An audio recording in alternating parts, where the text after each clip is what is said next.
Everybody, Dr. Sanderson here, and welcome to Unit 2 of the course where we're going to focus on employment law and compliance and workplace issues. I will just tell you that this is where the bulk of your time is spent as an HR professional, whether you're working in sports or not. When I worked in HR, I would say this was easily 75% of my job, was making sure that we were aware of what was going on with employment law, how it was being interpreted by the courts and the governmental agencies that oversee the laws, and then making sure that our managers and supervisors were not violating that, and that if we did have a claim, that we responded and protected the company as best we could. So uh, I will just tell you that if you want to work in HR, you will spend a lot of time with the laws, even though you're not an attorney. And in fact, many HR people are now getting law degrees. So it's something that, as you'll see through the material in this unit, it's a lot to keep track of and a lot to monitor. And so this can be a very challenging part of your job. But I just want to hit on a couple kind of key things here, about this unit. One is that you, as the HR person, you have to protect the organization. So your job is to minimize risk and protect the organization as much as possible. So you can't get too invested in your relationships.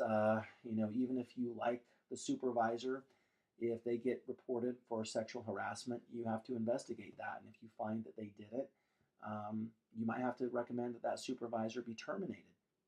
Uh, you definitely have to be aware of changing, and we talked about this a little bit in the last unit, but you've got to be aware of changing kind of social and political norms. So whichever political party is in power, or whichever president, whatever political party at the president, um, that can influence how the laws get interpreted. So just as a rule of thumb, Republican presidents such as Donald Trump tend to be more employer friendly, whereas Democratic presidents tend to be more employee friendly. So the laws can be changed in terms of how they are interpreted. Uh, then just another thing you have to be kind of mindful of as an HR professional is what kind of emerging things are we seeing. So we'll also talk about things like facial recognition technology. How is this being used, and what are the legal and ethical implications for sports organizations?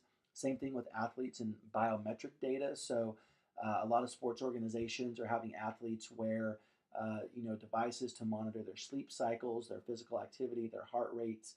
And while that's often done in good for good intentions, there are concerns that that data could be used against an athlete. So if a sports organization saw that maybe they weren't at the baseline of where someone in their age should be, they might let them go, or they might not offer them a contract or a reduced contract when that time came. So, kind of some other interesting questions there to think about. Social media is one that we'll talk about. Some of you probably know that we've seen a handful of athletes have their old social media content when they were teenagers become national news story. Kyler Murray, the night he won the Heisman, that wasn't the story. The story was what he tweeted about when he was in high school. So, as a sports organization, how do you respond to that, and how do you deal with that? And so, in this unit, we'll do a lot of what I would call story problems to kind of help you see how you would interpret these different laws in various employment situations. So, hopefully, that will help. In the discussion forum, there's a case that I'm going to actually ask you to engage with and look at there. And then your assignment for this unit is to go find a news story or an article about a sports organization and an employment law issue, and assess how they dealt with it. So you could look at a sports organization that dealt with sexual harassment.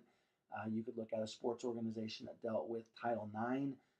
And there's plenty of those in intercollegiate athletics from the past couple of years. You could look at, did they have a discrimination case with, like, maybe it was age or gender. There's been some intercollegiate athletic departments that have had coaches raise those concerns. In fact, Georgia Tech is going through that right now. They just let their women's basketball coach go, and so she's suing them, saying that she was let go because of gender and other protected characteristics. So this is something that sports organizations, I will say, deal with pretty regularly. So I'm excited to see what you come up with there. Even though it's complex and can be burdensome, I think employment law is actually a pretty fun area to be involved in because we see so many examples of cases in the sports industry. So, and as you know, we're not in a PR class, but if a sports organization violates employment law, it can be a major PR and crisis situation. So, if for nothing else, you need to be aware of it for those kind of reasons as well. So, looking forward to your thoughts and your comments in this unit, and we will talk soon.